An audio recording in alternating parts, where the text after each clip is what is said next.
Adapun sesungguhnya pertolongan kita ialah datang dari Allah Bapa pencipta langit dan bumi.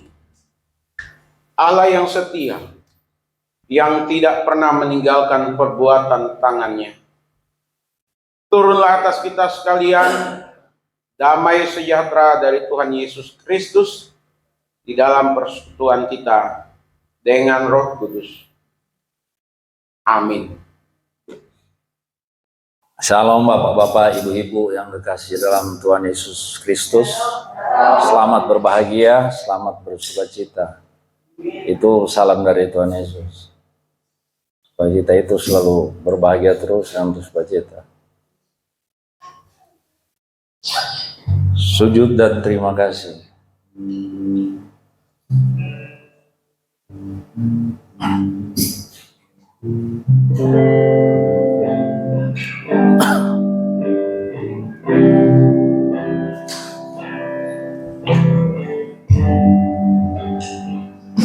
Kasih Tuhan sungguh mulia, tulus dan sempurna mengasihiku, pengorbanan di Kalvari sungguh berharga. Kau tebus dosaku, terpujilah Tuhan Yesus, ditinggikan di atas pujian, dari dalam lubuk ku sujud dan berterima kasih.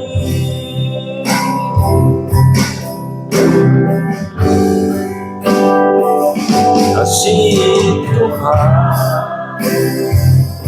tak bersyarat, tak seperti cinta yang ada di dunia. Selalu memberi lebih dari yang layak di hidupku. Terpujilah Tuhan Yesus, ditinggikan di atas pujian, dari dalam lubuk hatiku ku sujud dan berterima kasih. Kita akan sekali ini dengan segenap hati menyenangkan hati Tuhan.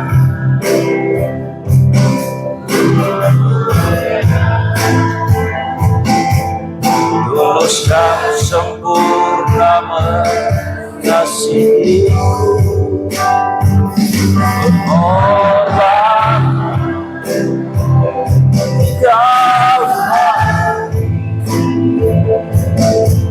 sungguh berharga. Kau tebus dosa, terpujilah Tuhan Yesus, ditinggikan di atas pujian, dari dalam lubuk hatiku ku sujud dan berterima kasih. Terpuji Tuhan tak bersyarat, tak seperti cinta yang ada di dunia.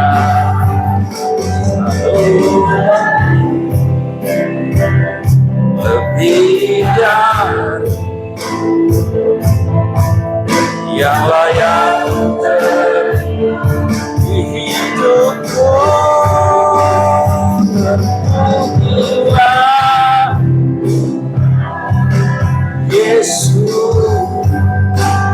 ditinggikan di atas pujian,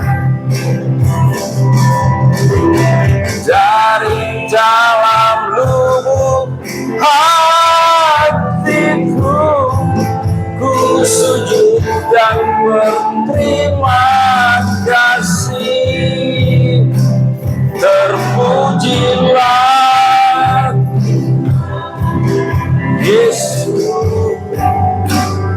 ditinggikan di atas pujian, dari dalam lubuk hatiku ku sujud dan berterima kasih. Mari kita satu hati kita berdoa kepada Tuhan Yesus. Tuhan Yesus, ampuni kami Tuhan atas perbuatan kami Tuhan. Kami bersyukur pada pagi yang indah ini kami jemaat berkumpul untuk memuji Engkau, mendengarkan firman kebenaran. Kami juga mendoakan saudara-saudara kami yang masih dalam perjalanan dan saudara-saudara kami yang belum hadir. Kami tidak tahu apa yang mereka alami, tapi kami percaya Tuhan selalu ada bersama mereka. Tuhan akan menggerakkan hati mereka Tuhan untuk datang beribadah di tempat ini, di rumah Tuhan. Mungkin mereka tidak datang sekarang, tapi minggu-minggu akan datang mereka akan hadir. Kami percaya Tuhan akan menggerakkan hati mereka Tuhan. Karena rumah Tuhan ini rumah tempat untuk beribadah kami, untuk mendengar firman kebenaran. Tuhan Yesus, tak lupa juga kami mendoakan saudara-saudara kami yang lain yang seperti saudara kami, Pak Charles, Pak Tony, Pak Cayang. Tuhan tolong Tuhan, apa yang mereka derita, Tuhanlah yang tahu. Kami berdoa supaya Tuhan memberikan mereka kekuatan, kesehatan, supaya mereka ada sukacita di dalam hati mereka Tuhan. Biarlah Tuhan Yesus yang pimpin mereka Tuhan. Di mana mereka berada Tuhan. Yang terpenting Tuhan berikan kekuatan kepada mereka Tuhan. Tuhan Yesus, kami tak lupa juga mendoakan hamba Tuhan kami Tuhan yang begitu setia kepada kami Tuhan untuk melayani Tuhan, memberikan pengajaran-pengajaran firman Tuhan. Tuhan tolonglah supaya hamba Tuhan kami diberikan kekuatan, dan Tuhanlah yang pimpin hamba Tuhan kami di mana hamba Tuhan kami berada Tuhan. Begitu juga keluarganya Tuhan. Tuhan Yesus, ini doa kami Tuhan, terima kasih. Sebentar kami akan mendengar firman kebenaran, biarlah firman kebenaran itu menjadi buah-buah dalam kehidupan kami Tuhan sehari-hari.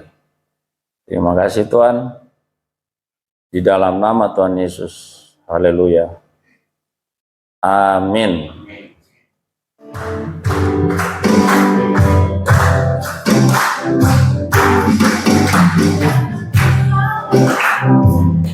Biar bumi tak bercahaya lagi, biar langit akan bergoncang, matahari tak bersinar lagi, tetapi Tuhan Yesus tak pernah ingkar janji.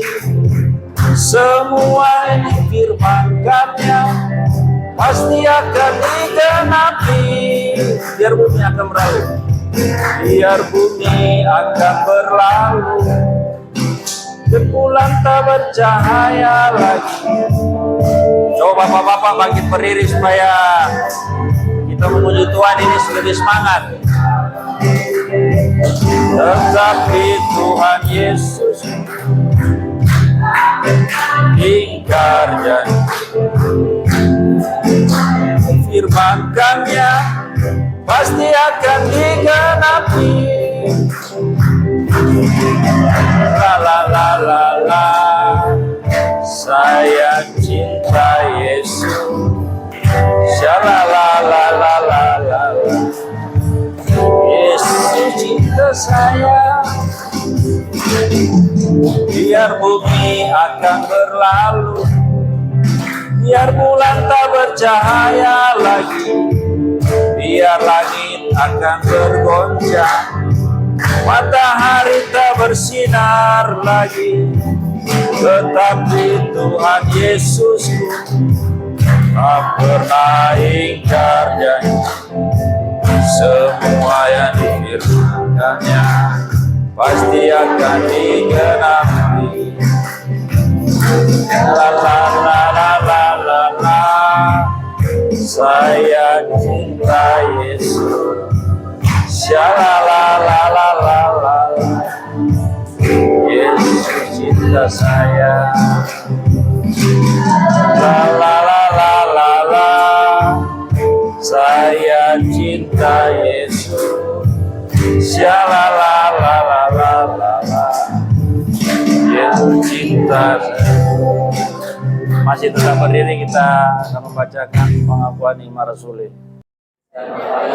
Kristus anak yang tunggal Tuhan kita, yang dikandung dari Roh Kudus, lahir dari anak darah Maria, yang menderita sengsara bawah pemerintahan Pontius Pilatus, disalibkan, mati dan kuburkan, turun ke dalam kerajaan maut, pada hari yang ketiga bangkit pula dari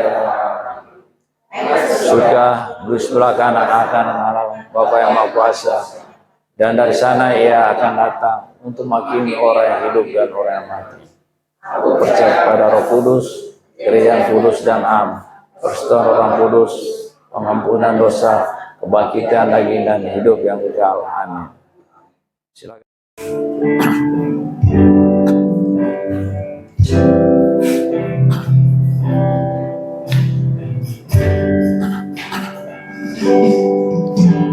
Kuasa-Mu nyata di dalam kelemahanku, kekuatan-Mu seluruh hidupku.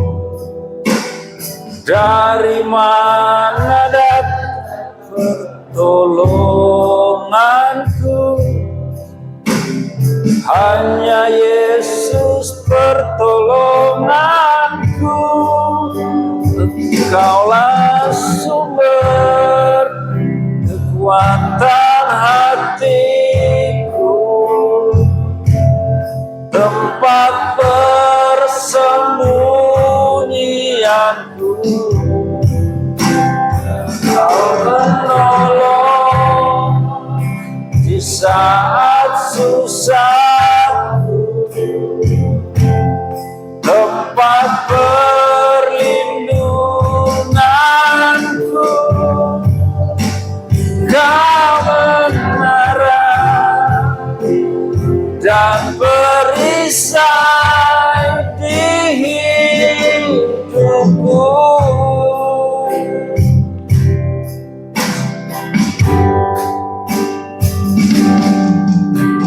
Kuasa-Mu nyata kelemahan, kekuatan-Mu seluruh hidup. Dari mana datang pertolonganku? Hanya Yesus pertolonganku. Engkaulah sumber kekuatan hatiku, tempat persembunyianku. Engkau penolong di saat saat susah, tempat perlindunganku, kebenaran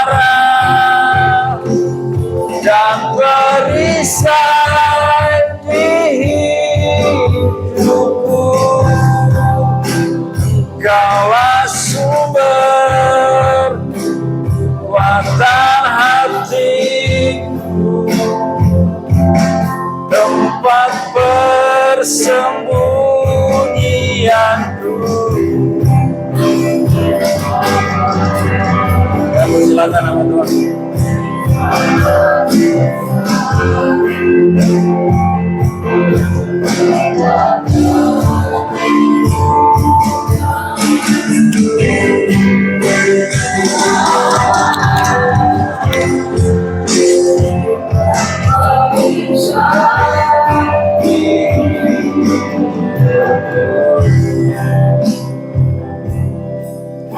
Mari kita satu dalam doa. Kami sungguh bersyukur kami ada dalam peribadahan di pagi hari ini di tempat ini. Kami meyakini dengan iman kami bahwa Tuhan Yesus juga ada di tengah-tengah kami, menerima kami dan memberkati kehidupan kami dan rumah tangga kami. Tiba bagi kami Tuhan untuk masuk dalam pemberitaan firman-Mu. Biarlah hati kami tertuju hanya kepada firman-Mu. Roh Kudus menolong setiap kami, supaya apa yang ingin Tuhan sampaikan kepada kami semua di kesempatan ini tersampaikan dengan tuntas. Pakai hamba-Mu sedemikian rupa, supaya kehadiran hamba menjadi tidak sia-sia. Karenanya waktu ini Tuhan kami pertaruhkan sepenuhnya ke dalam tangan kasih kuasa-Mu. Di dalam nama Tuhan Yesus kami berdoa bersyukur. Haleluya. Amin. Salam. Ya, sidang jemaat kita melanjutkan pokok bahasan dari minggu lalu, yaitu tentang peranan Roh Kudus di dalam kehidupan kita atau dalam kehidupan gereja yang sudah dituntaskan, yaitu Roh Kudus tinggal dan menyertai kita. Artinya Roh Kudus ada di dalam kehidupan kita, Dia tidak pernah meninggalkan kita, Dia selalu ada untuk kita. Amin. Maka tadi saya mencermati omongan Pak Randy, untung tidak salah gitu ya. Kalau tidak salah, untung berarti. Kalau salah, rugi gitu ya. Pak Randy bilang, saya awalnya disebut domba yang gembala yang sesat. Salah. Domba yang hilang, yang sesat. Lalu ketemu di gereja di tempat ini. Puji Tuhan, bukannya hilang, tapi makin baik. Dari tidak bisa memimpin pujian, bisa memimpin pujian begitu ya. Dari tidak bisa bersaksi, akhirnya bisa bersaksi. Ya, tadi demikian kesaksian. Iya, dari kesaksian Pak Randy, dari tidak bisa menjadi bisa. Nah, itu semua karena ada Roh Kudus gitu ya. Kemudian Roh Kudus melengkapi dengan kuasanya, dari tidak berani, dari tidak pede menjadi berani, menjadi pede ya. Kemudian Roh Kudus berperan menyatukan kita di dalam Yesus dan di dalam kasih-Nya, sehingga kita tidak lagi melihat suku kita dari mana, asal kita dari mana, ekonomi dan lain sebagainya, tapi lebih melihat ternyata kita ini berbeda, disatukan karena Roh Kudus. Amin. Dan hari ini lanjutannya kita mau melihat di dalam Yohanes pasal 16. Yohanes 16 ayatnya yang ke-8.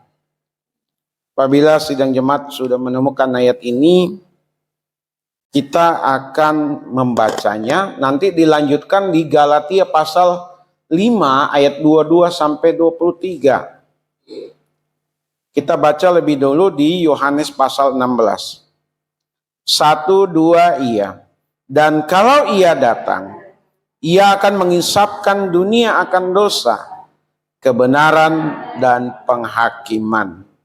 Itu bicara kalau Roh Kudus turun, Roh Kudus hadir di dalam kehidupan orang Kristen atau orang percaya. Galatia 5 saya akan bacakan ayat 22 sampai ayat 23. Tetapi buah roh ialah kasih, sukacita, damai sejahtera, kesabaran, kemurahan, kebaikan, kesetiaan, kelemah lembutan, penguasaan diri. Tidak ada hukum yang menentang hal-hal itu. Peranan Roh Kudus di bagian yang keempat, ya, atau yang pertama di kebaktian ini, yaitu menguduskan dan memperbaharui. Menguduskan dan memperbaharui. Kata menginsapkan, menyadarkan. Tadi kita tidak tahu, tadi kita tidak memahami, tidak mengerti bahwa kata-kata kita itu salah. Kata-kata kita tidak benar, kata-kata kita itu jorok. Kita tidak tahu, dan bahkan itu menjadi gaya hidup kita. Menjadi bagian dalam kehidupan kita. Apa yang kita buat, kita tidak tahu. Kalau itu tidak berkenan di hadapan Tuhan. Kita bekerja, kalau pekerjaan kita itu tidak memuliakan Tuhan. Karena Roh Kudus tidak ada di dalam diri kita. Karena kita belum percaya Tuhan. Pada saat seseorang atau kita percaya kepada Tuhan Yesus, ini saya ulang-ulang nih, sidang jemaat, supaya besok-besok jangan kita datang ke gereja tertentu lalu kita minta penumpangan tangan, karena kita belum ada Roh Kudus. Atau karena di gereja itu melihat yang bukan di gerejanya, itu nggak ada Roh Kudusnya, sehingga orang yang masuk atau orang yang datang ke gereja itu wajib untuk didoakan supaya dia punya Roh Kudus. Tidak. Kita tanpa penumpangan tangan, kita udah percaya Yesus sebagai Tuhan dan Juru Selamat, saat itu juga Roh Kudus ada pada diri kita. Perkataan kita, pemikiran kita, perbuatan kita, dan lain sebagainya, kita tidak tahu, bahkan itu menjadi kebanggaan bagi kita, itu justru bagian dari gaya hidup kita, tapi setelah Roh Kudus bekerja, Roh Kudus ada dan bekerja di dalam diri kita. Sekalipun udah tahunan, udah mengakar, udah berkarat dosa itu dalam diri kita, perlahan tapi pasti, kalau Bapak Ibu dan saya, kita mendengar suara dari Roh Kudus yang mengatakan ini dosa, ini tidak baik, ini tidak benar, lalu kita sadar dan kita hanya mengakui, minta pertolongan daripadanya untuk kita tidak mengulanginya lagi, Bapak Ibu, maka saat itu kehidupan kita diubahkan. Kita tidak hanya mengetahui kita berdosa, kita bersalah, tapi kita juga sudah mulai mampu menilai orang lain, tapi bukan untuk menghakimi. Amin.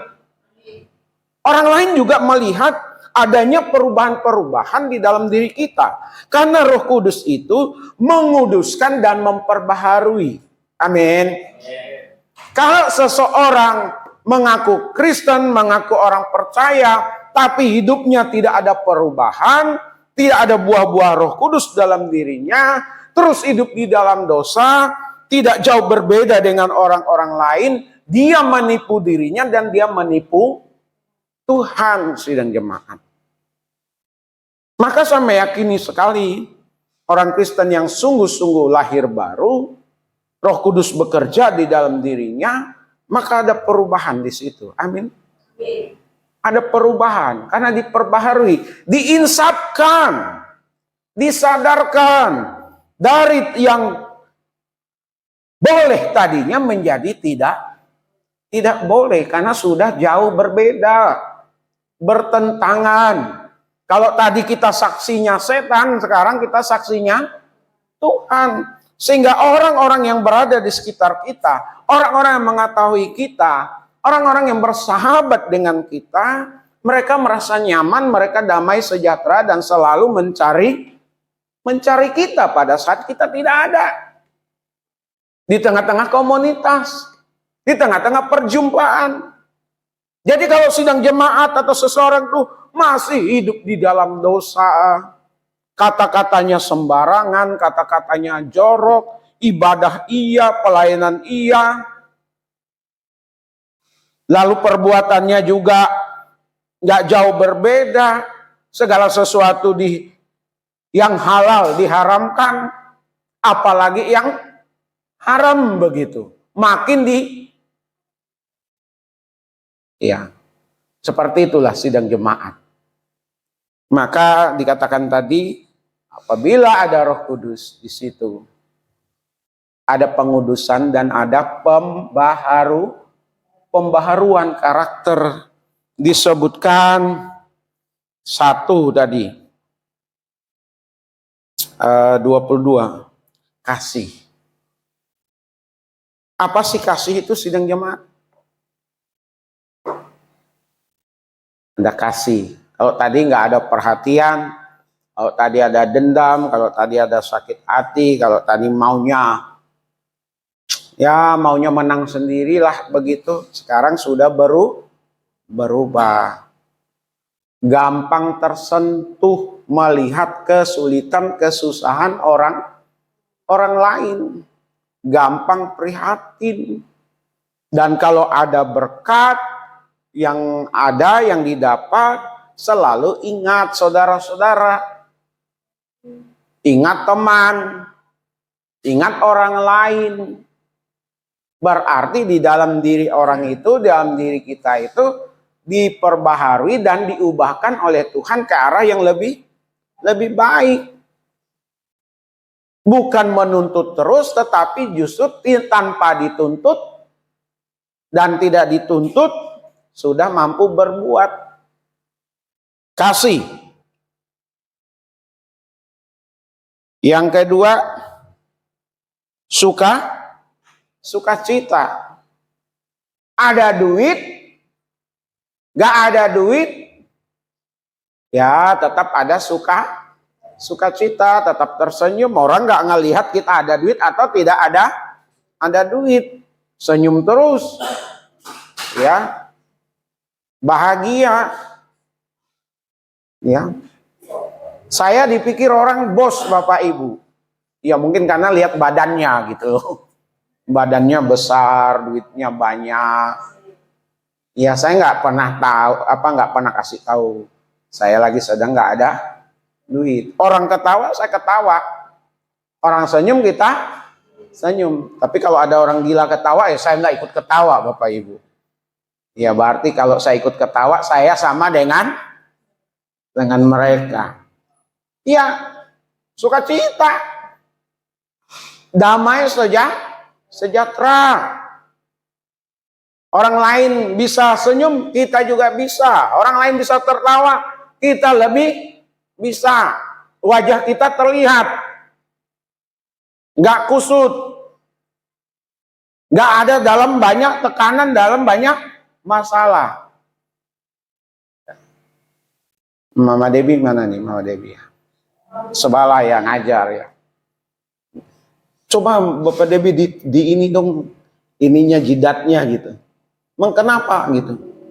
Ini kok banyak tekukan-tekukannya gitu. Coba di inilah katanya, diangkat dikit biar nggak bergaris-bergaris. Ini kebanyakan begini katanya, nggak ada senyumnya. Ya, anak-anak murid di Rahmani itu senang kalau saya ngajar. Mereka juga senang kalau saya lagi bawa renungan. Karena saya buat mereka bisa tertawa, bisa menghibur mereka. Karena juga dalam diri saya ada penghiburan yang datangnya dari Roh Kudus. Jadi ada sukacita. Kalau dulu kita sebelum hidup di dalam Tuhan, waduh, muka ditekuk terus. Senyum susah, ketawa susah. Lihat di kaca nggak pernah lihat wajah yang ceria. Dibedakin, didempulin tetap aja jelek. Tapi kalau ada Roh Kudus dalam diri kita, nggak usah didempulin, nggak usah dipoles, dilihat juga tetap enak. Apalagi dipoles, apalagi dikasih lipstik. Tapi Pak Randy sama kita bapak-bapak nggak mungkin pakai lipstik, gitu ya. Berani pakai lipstik, besok kita nggak bisa pulang ke rumah, kan gitu ya. Beda gaya, udah pakai lipstik nanti minta rok lagi, hanya rebutan sama istri, pakai baju daster dan lain sebagainya. Dunia sudah mulai terbalik, dan memang sekarang memang begitu Bapak Ibu. Ya, laki-laki jadi perempuan, perempuan jadi laki-laki, atau jadi dua-duanya. Kita yang sudah di dalam Tuhan tahu membedakan mana yang dikehendaki Tuhan, mana yang tidak. Mana yang benar, mana yang tidak benar, karena ada Roh Kudus di dalam diri kita. Ya, dikuduskan dan diperbaharui. Kemudian yang berikutnya, damai sejahtera, udah kesabaran. Di sini saya kurang tahu Bapak Ibu. Ya, kita sendiri yang tahu tentang diri kita ini. Kita orang yang sabar atau tidak? Kesabaran itu dilihat yang pertama itu saat ngantri itu. Ya, orang pada umumnya mau serba cepat, nggak mau ngantri. Nah, itu nggak sabar. Makanan-makanan di Indonesia itu melatih orang untuk bersabar. Contoh, nasi Padang, daging rendang. Ya, daging rendang itu harus sabar itu kan, mengajarkan kesabaran itu Bapak Ibu. Lama masaknya itu. Ya, sampai benar-benar tekstur dagingnya itu enak, digigit gitu ya, renyah, empuk, bumbunya terasa, nambah nafsu makan, ya. Sabar yang masak. Kita ini kalau tidak sabar, Roh Kudus tidak ada dalam diri kita, gampang panas. Di rumah pasti berantem terus, Bapak Ibu. Percaya sama saya. Istri maunya begini, suami maunya begini, anak-anak maunya begitu. Tapi kan kita belajar sabar. Dari mana kesabaran itu? Roh Kudus, Bapak Ibu. Saat dimaki-maki, saat dihina, saat dibully, saat diomongin, difitnah, di-framing yang kurang baik tentang diri kita,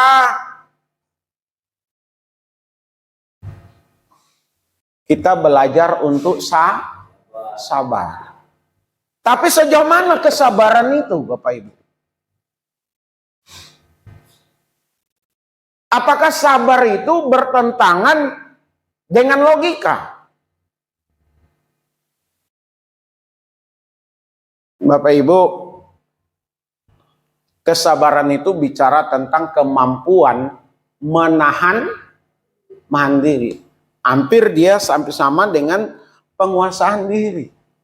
Tapi penguasaan diri itu lebih kepada menahan tindakan. Tapi kesabaran bicara tentang emosi kita.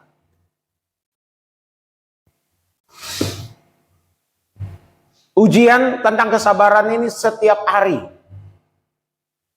Di rumah, di sekolah, di jalan, saat berinteraksi dengan orang. Aduh, Bapak Ibu, kita harus selalu mengurut dada. Sabar. Dan itu datangnya bukan seketika, bukan sekonyong-konyong. Itu memerlukan proses panjang dan ketekunan seseorang menjalin hubungan dengan Tuhan.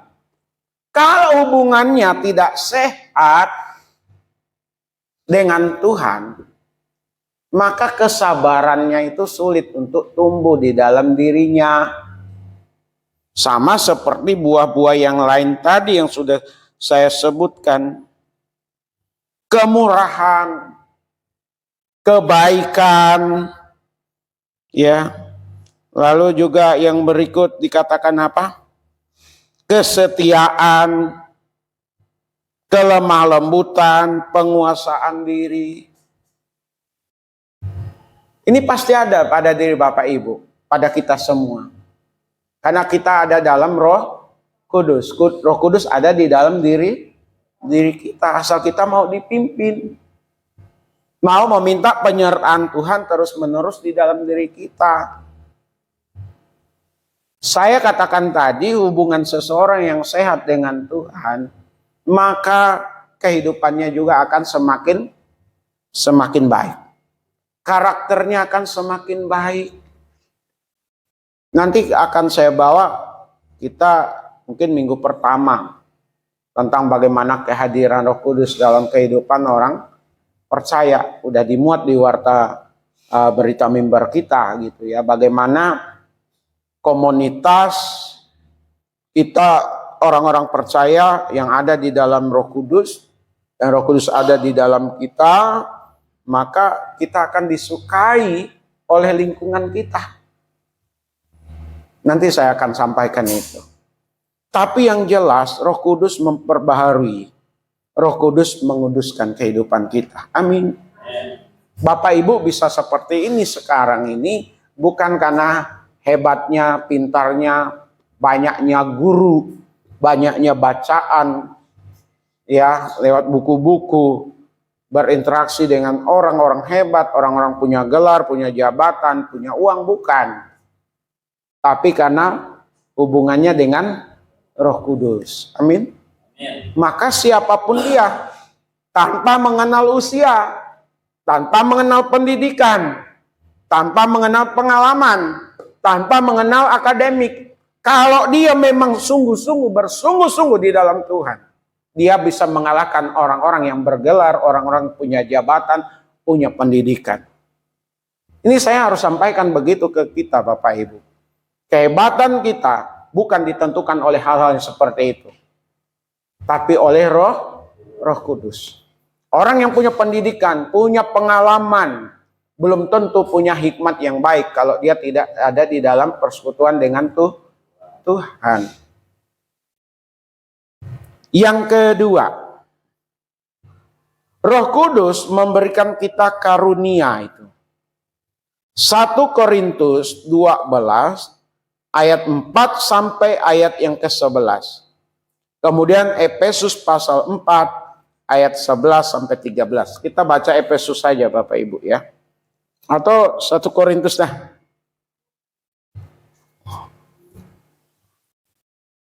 Satu Korintus 12 ayatnya yang ke-13. Maaf. 1 Korintus 12 ayat 4 sampai ayat 11. 1 Korintus 12 ayat 4 sampai ayatnya yang ke-11. Ada rupa-rupa karunia, tetapi satu Roh. Dan ada rupa-rupa pelayanan, tetapi satu Tuhan. Dan ada berbagai-bagai perbuatan ajaib, tetapi Allah adalah satu yang mengerjakan semuanya dalam semua orang. Tetapi kepada tiap-tiap orang dikaruniakan penyataan Roh untuk kepentingan bersama. Sebab kepada yang seorang Roh memberikan karunia untuk berkata-kata dengan hikmat, dan kepada yang lain Roh yang sama memberikan karunia berkata-kata dengan pengetahuan. Kepada yang seorang Roh yang sama memberikan iman, dan kepada yang lain Ia memberikan karunia untuk menyembuhkan. Kepada yang seorang Roh memberikan kuasa untuk mengadakan mujizat, dan kepada yang lain Ia memberikan karunia untuk bernubuat, dan kepada yang lain lagi Ia memberikan karunia untuk membedakan bermacam-macam roh. Kepada seorang Ia memberikan karunia untuk berkata-kata dengan bahasa roh, Dan kepada yang lain ia memberikan karunia untuk menafsirkan bahasa roh itu. Tetapi semuanya sama, yang memberikan karunia kepada tiap-tiap orang secara khusus seperti yang dikehendakinya. Gereja besar, gereja kecil, semua diberikan karunia oleh roh yang sama, yaitu Roh Kudus. Dan setiap gereja, baik gereja besar maupun gereja kecil, punya karunia yang berbeda-beda. Dan semua yang berbeda-beda itu istimewa, karena bersumber datang dari yang sama, yaitu dari Roh Kudus. Untuk apa? Untuk kemajuan kita bersama-sama. Jadi kita ini punya karunia masing-masing, Bapak Ibu. Tinggal bagaimana Bapak Ibu mengenali karunia yang ada dan bagaimana menggunakan karunia itu untuk kemuliaan Tuhan, kebaikan kita dan kebaikan sesama. Yang pandai nyanyi, ya, memang dia berkarunia untuk bersuara bagus. Tuhan kasih karunia untuk menyanyi. Kita yang nggak punya karunia untuk menyanyi, ya jangan disamakan dengan yang punya karunia untuk menyanyi. Bisa kacau. Tapi sekarang ini Bapak Ibu, di gereja-gereja besar itu pakai seleksi. Dia diseleksi mana suaranya yang bagus. Tidak hanya bagus, tapi bagaimana dia bisa memimpin pujian di dalam ibadah. Tapi ujung-ujungnya akhirnya seperti pertunjukan. Ya. Nggak jauh beda dengan artis dalam sebuah konser. Gereja harus bisa membedakan dirinya dengan dunia. Ya, kita di sini Bapak Ibu, siapa saja yang mau memimpin pujian selalu terbuka. Boleh tanya Ibu Yekti. Nggak harus bagus-bagus amat. Ya, karena kita punya keterbatasan di dalam hal pemimpin pujian. Tapi kalaupun banyak, kalaupun ada, yang pertama memang ya suara memang harus bagus. Yang kedua pandai memimpin. Tapi yang ketiga hatinya. Saya lebih mengutamakan pelayanan itu masalah hati Bapak Ibu. Kalau hatinya tidak berkenan, hatinya tidak melekat kepada Tuhan, hanya sekedar, itu tidak akan mungkin memuliakan Tuhan. Amin. Termasuk pelayanan. Ya karunia saya, ya saya mau berani berkata ya saya berkhotbah Bapak Ibu. Yang kedua ya saya mengembalakan. Saya melobi kawan, mau nggak berkhotbah di gereja kecil, di gereja kita. Ya, udah kecil juga PK-nya. Jangan sampai nanti diundang kecewa. Udah itu nggak mau datang lagi. Janjinya sih mau Bapak Ibu. Nanti saya akan undang. Khotbahnya khotbah pengajaran. Saya senang mendengar khotbahnya. Saya terberkati lewat khotbahnya. Dia punya karunia di situ Bapak Ibu. Tapi kalau tidak punya karunia atau tidak ditempatkan pada posisi sesuai dengan karunia yang Tuhan berikan, ya nggak bisa. Dia seorang penginjil ditempatkan sebagai gembala sidang, ya nggak bisa bubar gerejanya. Karena seorang gembala tidak bisa serta-merta dengan keras, dengan disiplin yang tinggi untuk mendatangi jemaatnya. Nggak bisa. Contoh, pokoknya jam 10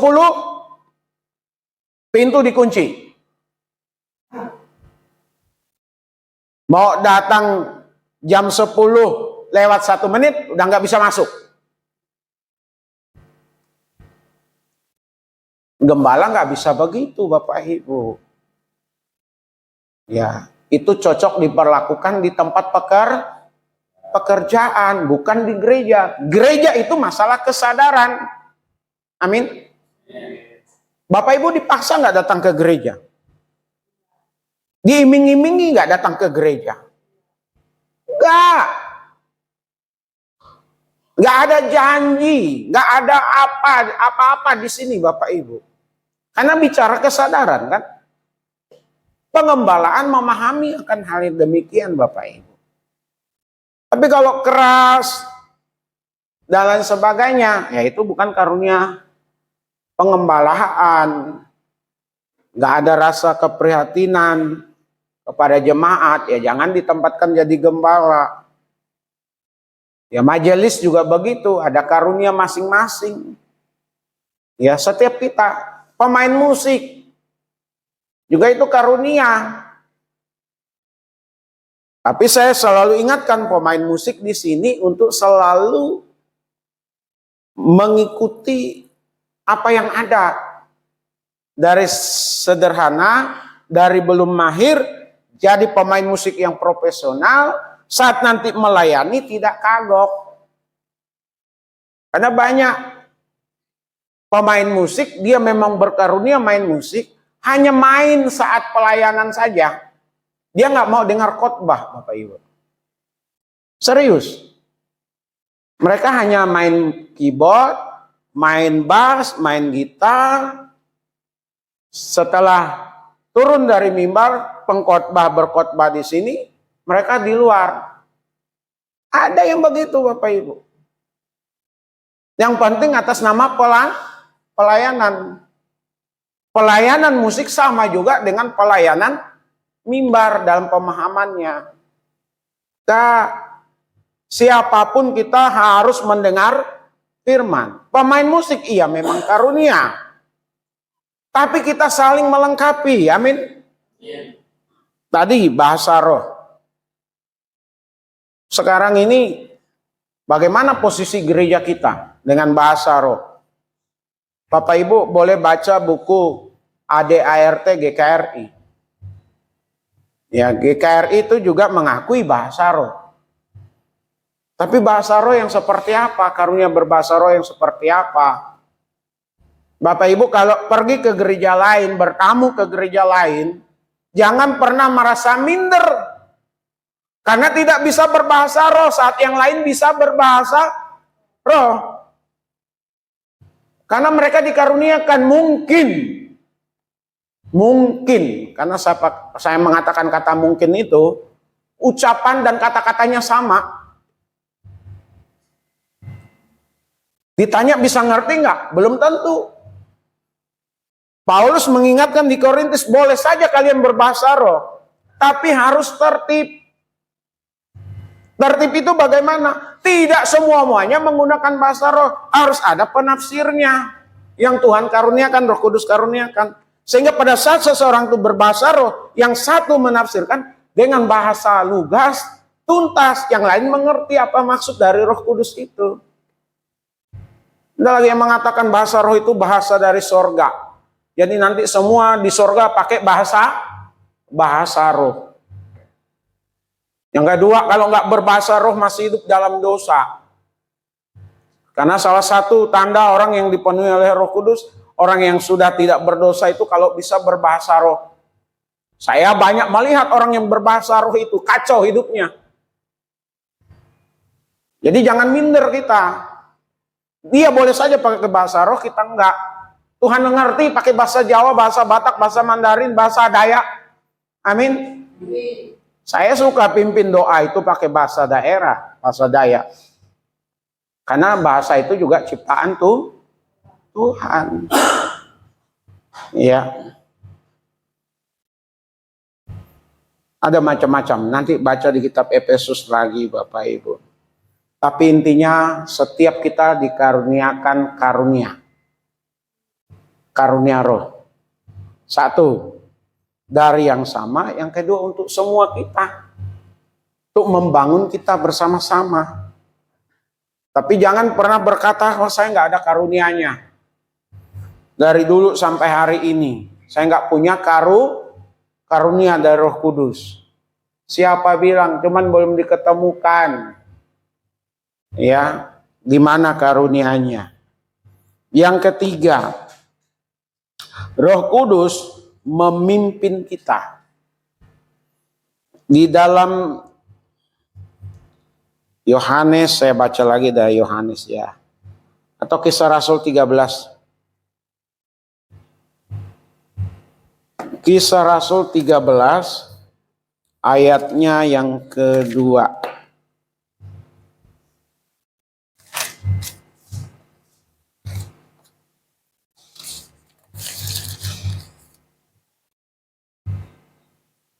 Coba kita baca sama-sama.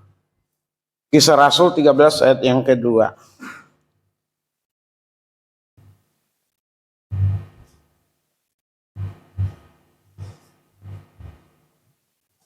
Satu, dua, iya. Pada suatu hari, ketika mereka beribadah kepada Tuhan dan berpuasa, berkatalah Roh Kudus, khususkanlah Barnabas dan Saulus bagiku untuk tugas yang telah ditentukan bagi mereka.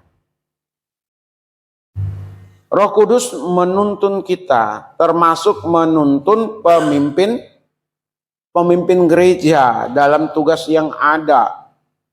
Yohanes, saya lanjut di Yohanes 16. Yohanes 16 di ayatnya yang ke-13. Tetapi apabila ia datang, yaitu Roh kebenaran, ia akan memimpin kamu ke dalam seluruh kebenaran, sebab ia tidak akan berkata-kata dari dirinya sendiri, tetapi segala sesuatu yang didengarnya, itulah yang akan dikatakannya, dan ia akan memberitakan kepadamu hal-hal yang akan datang. Jadi Roh Kudus itu menuntun kita, menuntun para pemimpin gereja dari dulu sampai hari ini. Kalau tadi kita baca Barnabas dan Saulus, oleh Roh Kudus diminta mereka untuk jadi pemimpin.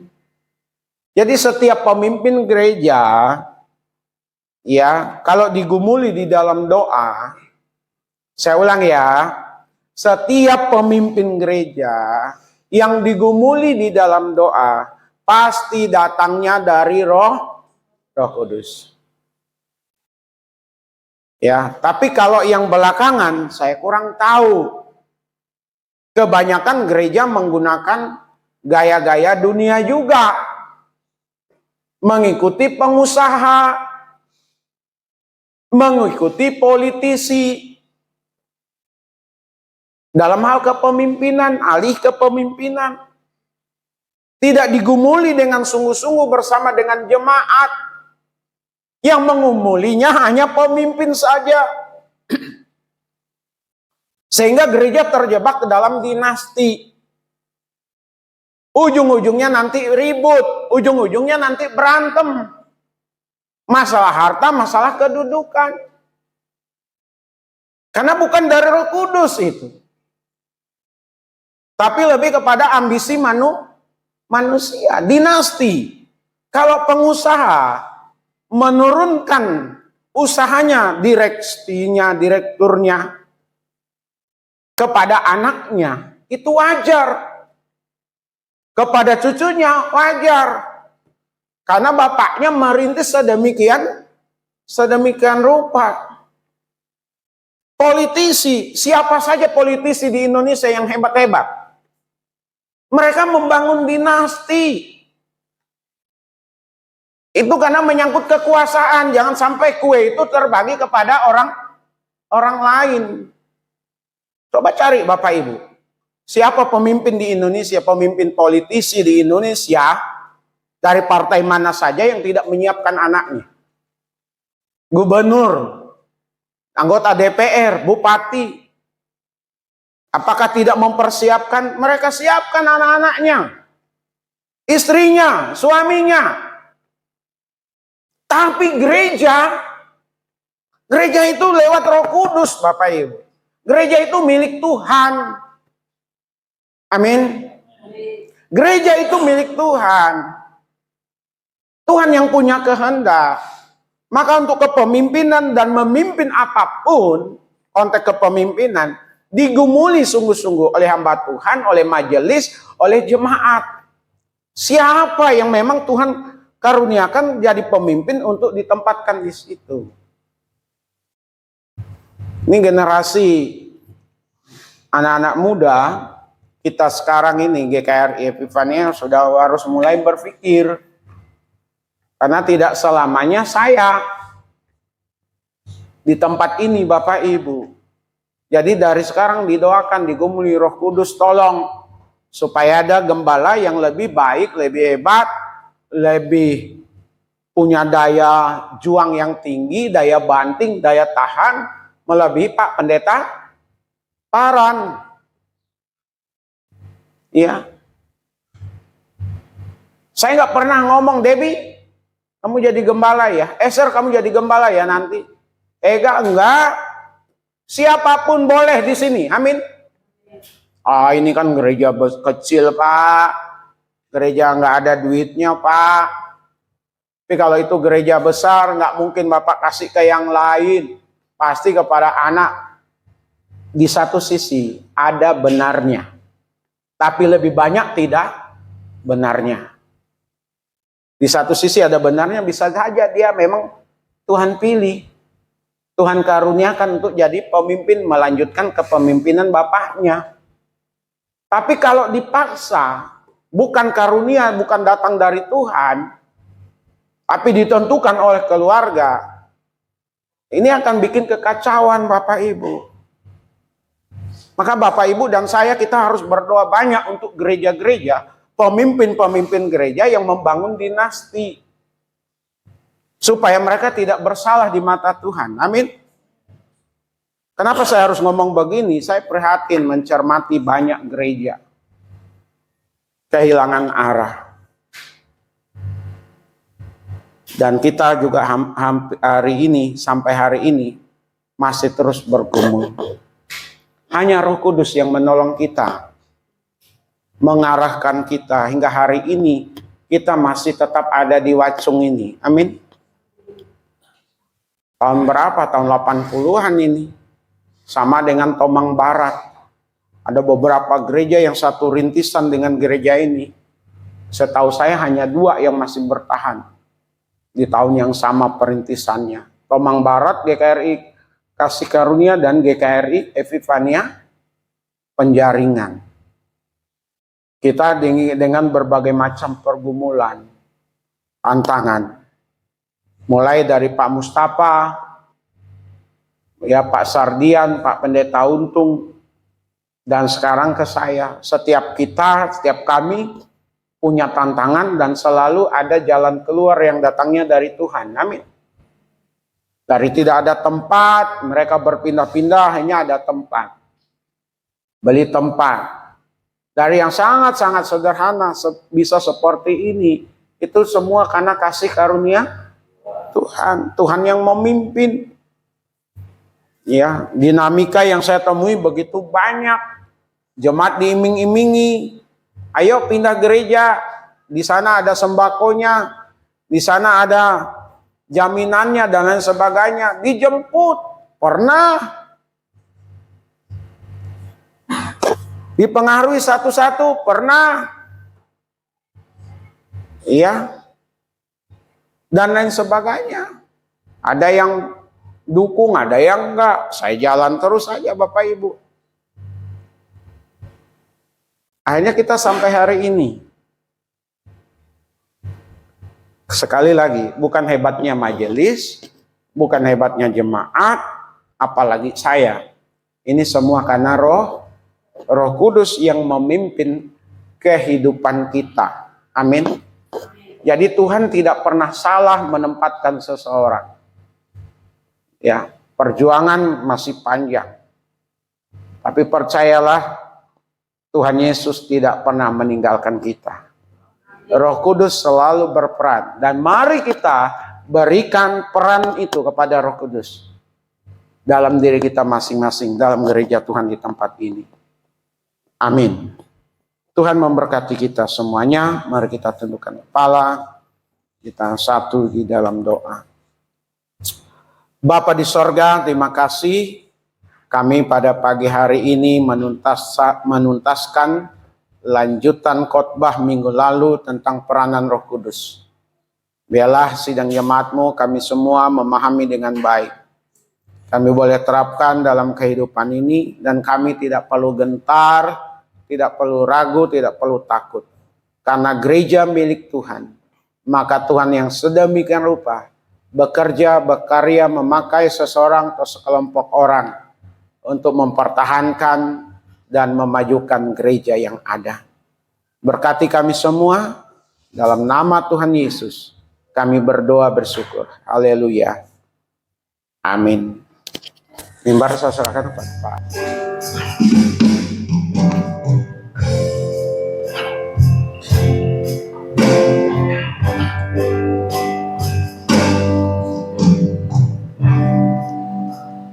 Ada saatnya yang ku alami, tak seperti yang aku ingin. Ku tetapkan untuk percaya.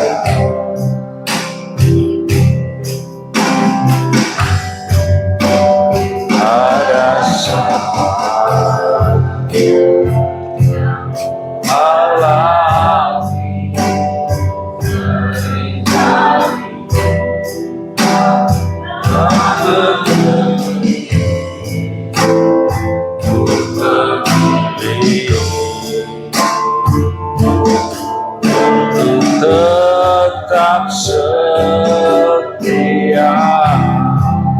sampai akhir hidup. Sampai akhir hidup,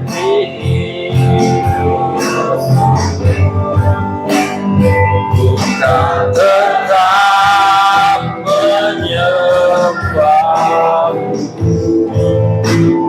melayani seluruh hidupku.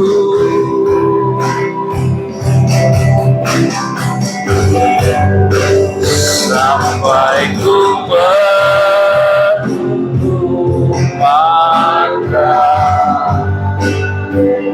tetap mengasihimu, yang pasti hamba-Mu yang setia. Saya undang Bapak-Bapak Ibu bagi berdiri. Ada sesuatu yang alami, tak seperti aku ingin. Ku tetapkan hatiku percaya.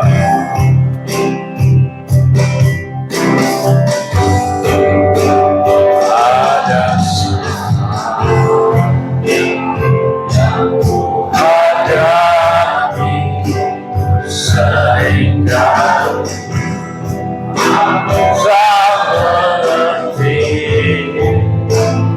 Ku memilih tetap setia sampai akhir hidup.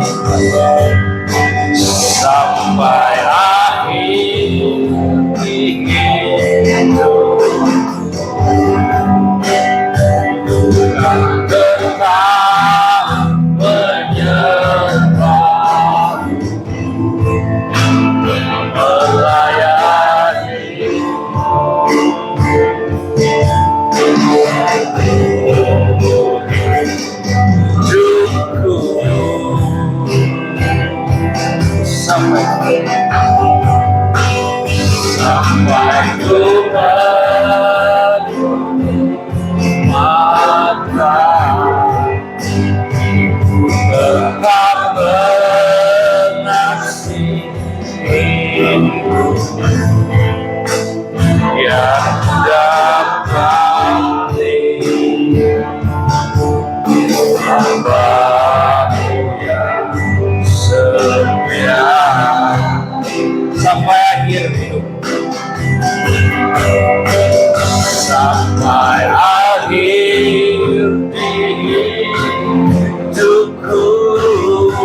hadapan Tuhan.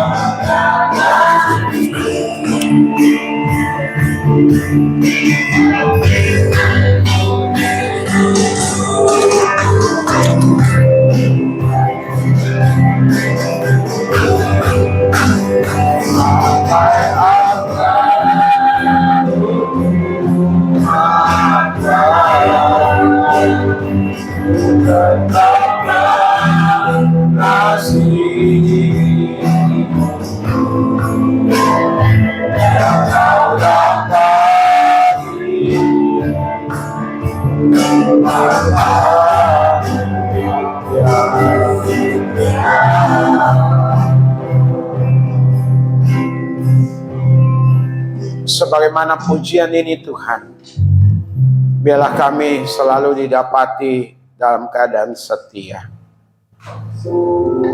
Sampai akhir menutup mata, sekali Yesus tetap Yesus.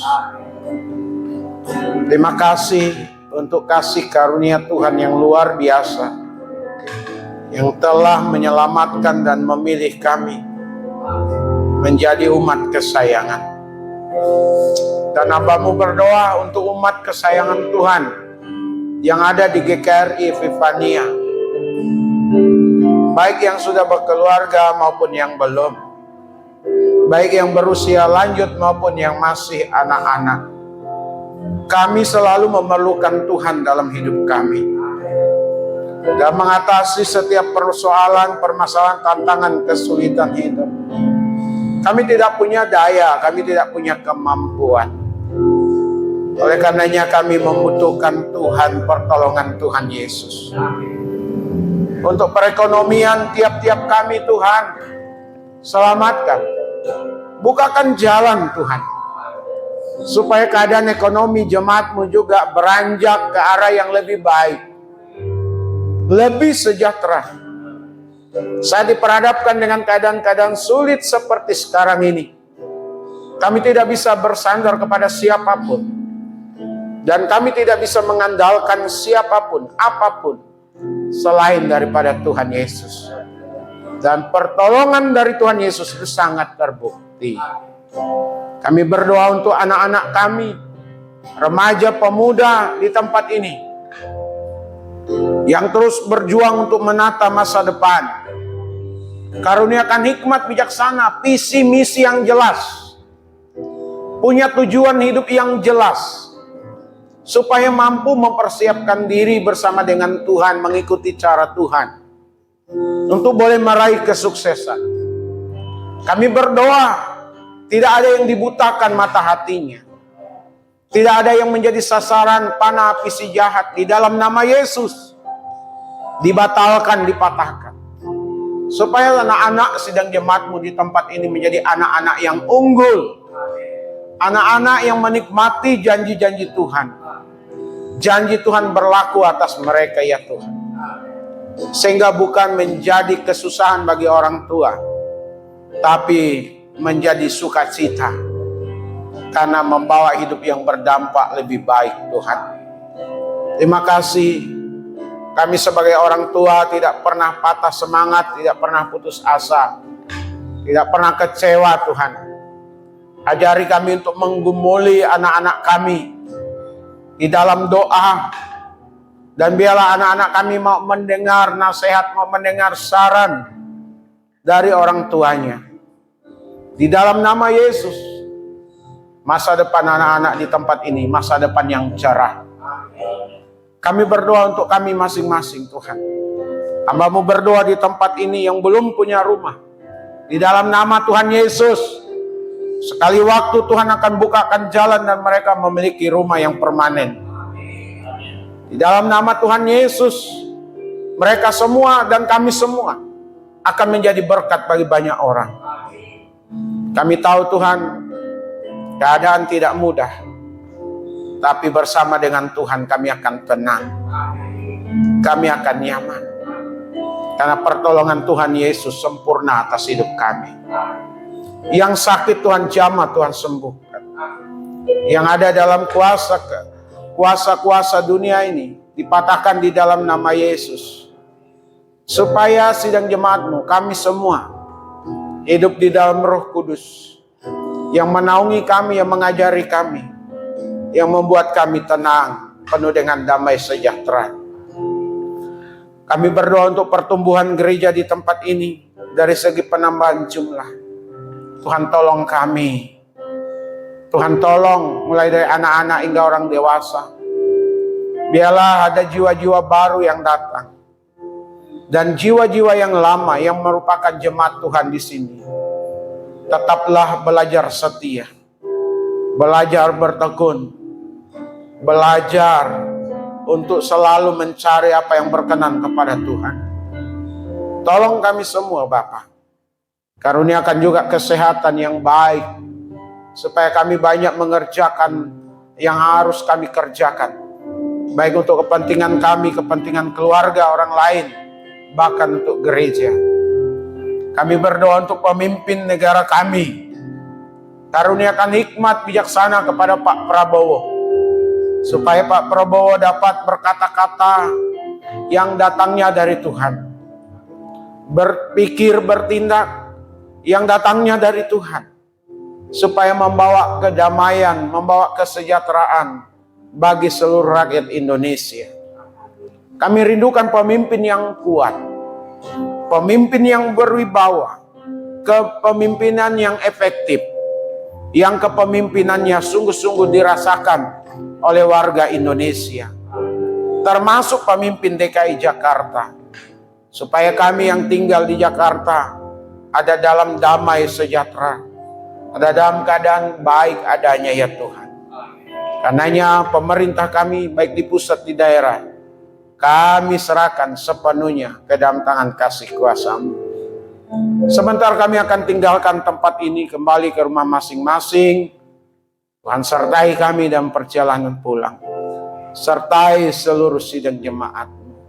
Di dalam nama Yesus, Tuhan kami yang hidup, kami berdoa. Mari kita bersama-sama mengucapkan doa Bapa kami.